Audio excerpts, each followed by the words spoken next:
스팸 메일은 2년 내에 소멸한다. 마이크로소프트의 창업자 빌 게이츠가 2004년에 내놓은 미래 예측이었습니다.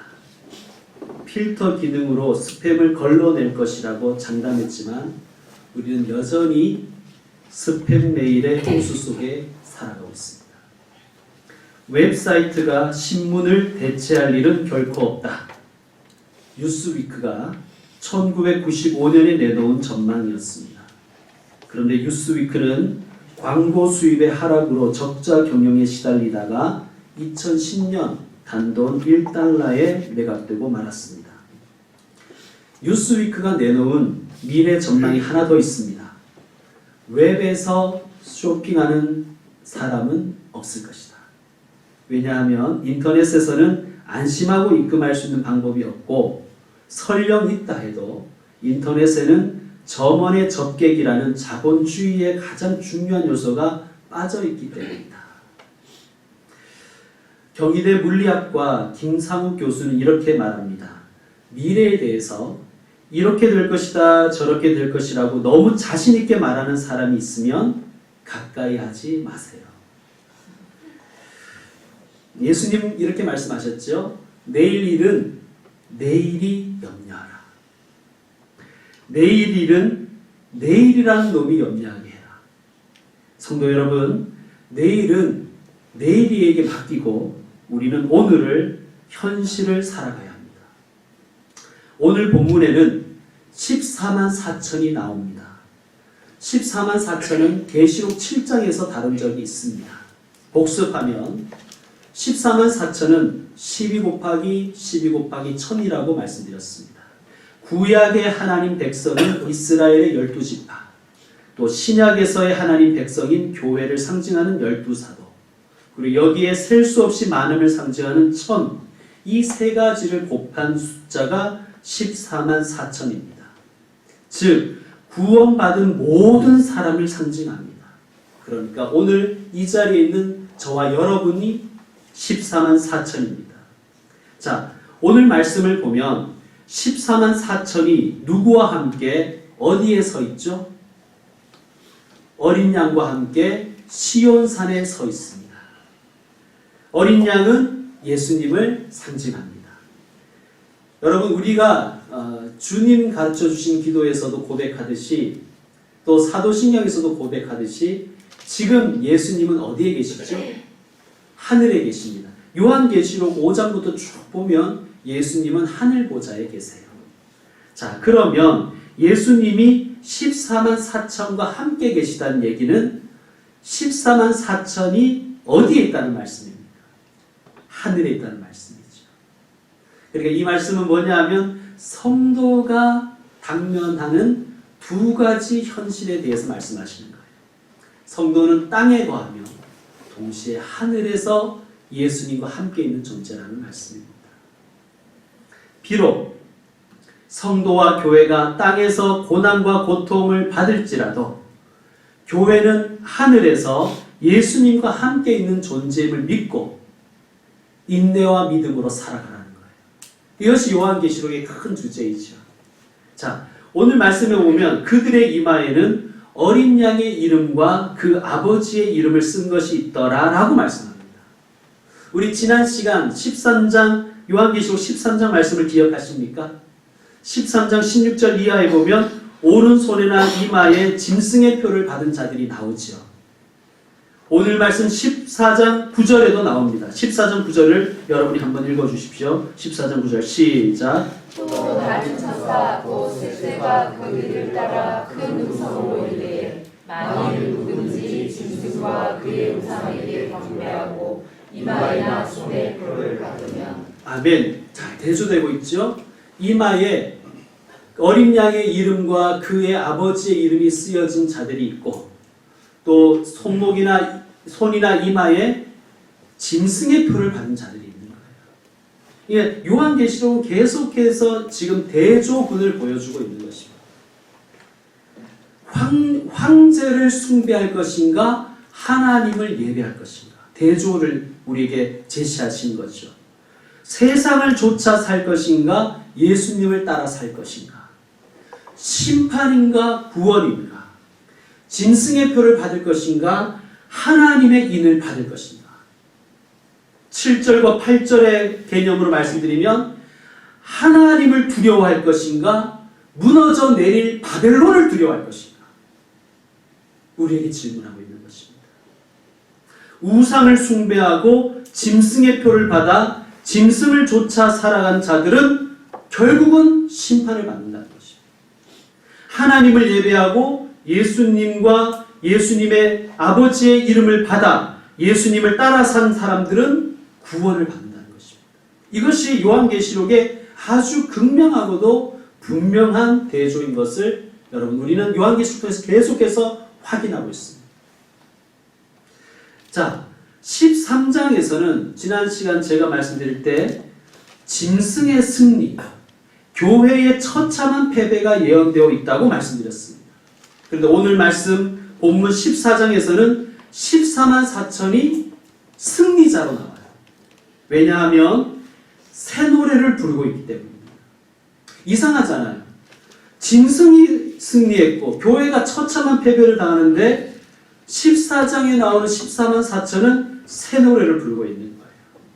그러니까 이것이 보이는 현실은 교회가 패배하는 것처럼 보이지만 보이지 않는 진정한 현실 속에서 교회는 승리와 구원을 누리고 있다는 것입니다. 자, 여러분 출애굽기 15장에 보시면요. 이스라엘이 애굽을 탈출하고 홍해를 건넌 후에 하나님의 구원을 기뻐하며 하나님 주신 승리를 기뻐하며 모세와 미리암과 모든 이스라엘이 찬양하는 장면이 나옵니다. 그것이 새 노래입니다. 새 노래는 신곡을 얘기하는 게 아니라 잘 모르는 찬양을 새 노래라고 하는 것이 아니라 구원받은 사람들이 부르는 노래가 새 노래입니다. 자, 14만 4천은 구원받은 교회와 성도를 상징하는 숫자라고 말씀드렸죠. 지금 그들은 예수님과 함께 시온산에 서서 승리와 구원을 찬양하는 새 노래를 부르고 있다는 말씀입니다. 자, 여러분 어느 것이 진짜 현실일까요? 13장에 나오는 대로 교회의 패배, 14장에 나오는 대로 교회의 승리. 어느 게 진짜 현실일까요? 둘 다입니다. 둘 다. 여러분 성경은 이 둘을 다 제시하고 있는 거예요. 우리는 보이는 현실을 무시할 수가 없습니다. 주님은 우리 성도들이 교회가 이 보이는 현실을 정확하게 인식하기를 원하십니다. 그러나 신앙인은 거기에서 멈추지 말고 보이는 현실 너머에 있는 보이지 않는 현실을 봐야 합니다. 그것이 믿음이죠. 믿음의 눈으로 보이지 않는 현실을 보며 신앙적 도전을 이겨내라는 것이 요한계시록의 큰 주제입니다. 자, 요한계시록의 1차 독자들이 직면한 현실은 너무나 처참했습니다. 교회는 패배한 것 같고 성도는 무참히 짓밟히는 것 같은 참혹한 현실입니다. 성도들은 사로잡혀가고 그 중에 일부는 칼에 죽임을 당했습니다. 순교했습니다. 그러나 예수님께서는 내가 너희를 건져줄게 이렇게 얘기하시는 것이 아니라 보이는 현실 속에 있는 교회의 모습, 보이는 현실에만 너희의 눈이 고정되어서 좌절하지 말아라는 거예요. 본질은 승리한 교회라는 것을 기억하라. 보이는 것이 다가 아니다. 보이지 않는 현실이 있단다. 교회는 승리했다. 나는 승리해주다. 나는 구원해주다. 그러므로 인내와 믿음으로 살아가라. 그것을 우리에게 말씀하시는 것입니다. 자, 이것을 구체적인 행동 지침으로 제시해 주는 것이 4절과 5절의 말씀입니다. 인내와 믿음으로 산다는 게 도대체 뭐냐? 여러분 4절과 5절을 한번 읽어주시기 바랍니다. 시작. 이 사람들은 여자와 더불어 더럽히지 아니하고 순결한 자라 어린 양이 어디로 인도하든지 따라가는 자며 사람 가운데에서 종량함을 받아 처음 익은 열매로 하나님과 어린 양에게 속한 자들이니 그 입에 거짓말이 없고 흠이 없는 자들이라. 아멘. 이렇게 살으라는 거예요. 여자와 더불어 더럽히지 말라. 순결하라. 이것은 독신으로 살라는 뜻이 아니에요. 여기서 여자는 음녀, 바벨론, 즉 로마 황제, 그리고 우상 숭배, 세상적인 가치관을 따라가는 모든 것을 가르칩니다. 여자와 더불어 더럽히지 아니하였다는 말은 우상 숭배에 참여하지 않았다는 뜻이고 신앙의 절개를 지켰다는 뜻이고 끝까지 충성했다는 뜻입니다. 여러분, 그러므로 주님이 우리에게 원하시는 건 뭐냐? 세상의 가치관과 우리가 가져야 할 신앙의 가치관을 섞어버리지 말고 신앙의 절개를 지키고 끝까지 충성하라는 말씀입니다. 둘째, 어린 양이 어디로 가든지 따라가라는 거예요. 이게 뭐예요, 여러분? 이게 제자도 아닙니까? 예수님이 가는 곳에 따라가라는 거예요. 예수님은 어디에 계실까? 예수님이 오늘 나라면 어디에 예수님이 계실까? 그것을 기도하면서 어린 양이 어디로 인도하든지 따라가라. 세 번째는 처음 익은 열매가 되라는 거예요. 처음 익은 열매라는 것은 이게 첫 번째, 두 번째, 세 번째를 의미하는 게 아니라 가장 좋은 열매가 되라는 거예요. 가장 좋은 열매. 주님이 받으실 만한. 그리고 네 번째는 거짓말하지 말라는 거예요. 거짓을 입에 두지 말라는 거예요. 하나님은 거짓을 싫어하십니다. 그러므로 우리는 세상적인 교훈과 이단적인 가르침에 타협해서는 안 될 것입니다. 진실된 말씀의 사람이 되라는 것이 우리 주님의 명령입니다. 자, 6절 이하에는 최후의 심판에 대해서 말씀하고 계세요. 최후의 심판은 17장, 18장, 19장, 20장에서 자세히 다루는데 미리 당겨와서 13장과 14장의 문맥에서 소개하고 있는 거예요. 왜 그럴까요? 로마 황제의 심판과 하나님의 심판을 대조하고 있는 거예요. 자, 눈에 보이는 심판은 로마 황제의 심판이지요. 사로잡아가고 칼에 죽임을 당하게 하는 것. 그러나 보이지 않는 하나님의 최후의 심판이 있다는 거예요. 그러므로 믿음의 사람은 보이는 로마 황제의 심판만 보지 말고 그 너머에 있는 보이지 않는 하나님의 최후의 심판을 믿고 인내하며 살아가는 것입니다. 자, 로마 황제의 심판과 하나님의 최후의 심판, 어느 것이 최종 심판이고 진짜 심판일까요? 뭐 말할 것도 없겠죠. 로마 황제는 보좌에 앉아있지만 그는 가짜 왕입니다. 우리 하나님이 진짜 왕이시며 진짜 재판장이십니다. 우리 그것을 고백하지 않습니까? 하나님이 최종 심판자이고 최후 심판자이고 진짜 심판자임을 믿는 사람은 이 땅의 심판을 두려워하지 않는 것입니다. 이 땅의 칼을 두려워하지 않는 것입니다. 살아계신 하나님을 두려워할 것입니다. 사랑하는 성도 여러분, 세상의 심판, 사람들의 판단을 두려워하지 마십시오. 그것은 가짜입니다. 가짜 이기가 쉽습니다. 하나님의 판단과 하나님의 심판을 두려워하십시오. 하나님 앞에서 살아가십시오. 그것이 성도의 삶의 자세인 줄로 믿습니다.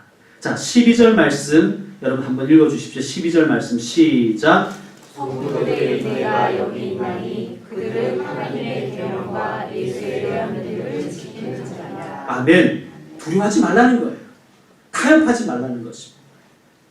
자, 계속해서 11절과 13절에도 좋은 대조가 있는데요. 여러분 13절을 한번 먼저 읽어주십시오. 13절 시작. 또 내가 들으니 하늘에서 음성이 나서 이르되 기록하라. 지금 이후로 주 안에서 죽은 자들은 복이 있도다 하시매 성령이 이르시되 그러하다. 그들이 소를 붙이고 쉬니 이는 그들의 행한 일이 따르리라 하시더라. 아멘. 주 안에서 죽는 자들은 어떻다고요? 복되도다. 복이 있도다. 왜 그렇습니까? 그들이 수고를 붙이고 쉬기 때문이다. 자, 주 안에서 죽은 자들에게는 쉼이 있고 안식이 예비되었다는 말씀입니다. 반면에 대조적으로 11절 같이 읽겠습니다. 시작. 그 고난의 연기가 세세토록 올라가리로다. 짐승과 그의 우상에게 경배하고 그의 이름표를 받는 자는 누구든지 밤낮 쉼을 얻지 못하리라 하더라. 아멘. 대조를 이루고 있죠. 하나님을 예배하고 하나님 안에 있는 자들은, 주 안에 있는 자들은, 인내한 자들은 수고를 그치고 쉴 것이다. 참안식을 얻을 것이다. 그러나 황제를 숭배하고 세상을 숭배하고 짐승의 표를 받은 자들은 밤낮 쉼을 얻지 못하리라. 요한계시록은 계속해서 이 대조적인 구도로 우리를 설명하고 있어요. 우리에게 말씀하고 있어요. 여러분 성경도 마찬가지입니다. 성경도 어떻게 보면 간단한 구도예요. 심판이냐 구원이냐, 잠깐의 쉼이냐 영원한 안식이냐, 우리 계속해서 질문하고 있는 것입니다. 황제 숭배를 거부하고 하나님만 예배한 교회와 성도들은 비록 이 땅에서는 쉬지 못할 수도 있습니다. 그러나 주님 품 안에서 영원히 안식할 것이다. 그러나 하나님을 버리고 황제를 숭배하고 세상을 숭배한 이들은 이 땅에서는 잠시 쉴지 모르겠지만 그러나 밤낮 쉬지 못하게 될 것이다. 이것이 우리에게 주시는 위로의 말씀이요, 격려의 말씀이며 경고의 말씀입니다. 여러분, 요한계시록, 아니 성경 전체를 우리에게 계속해서 질문하는 거예요. 무엇을 택할 것인가? 심판이냐 구원이냐, 잠깐의 안식이냐 영원한 안식이냐. 여러분 어떤 것을 택하시겠습니까? 구원과 영원한 안식을 택하신 여러분에게 복이 있는 줄로 믿습니다. 자, 14절에서 20절까지의 말씀에는 두 낫이 대조되고 있어요. 두 낫. 하나는 예수님이 가지고 계신 낫이고 하나는 하나님의 심판을 대행하는 천사가 가지고 있는 낫이에요.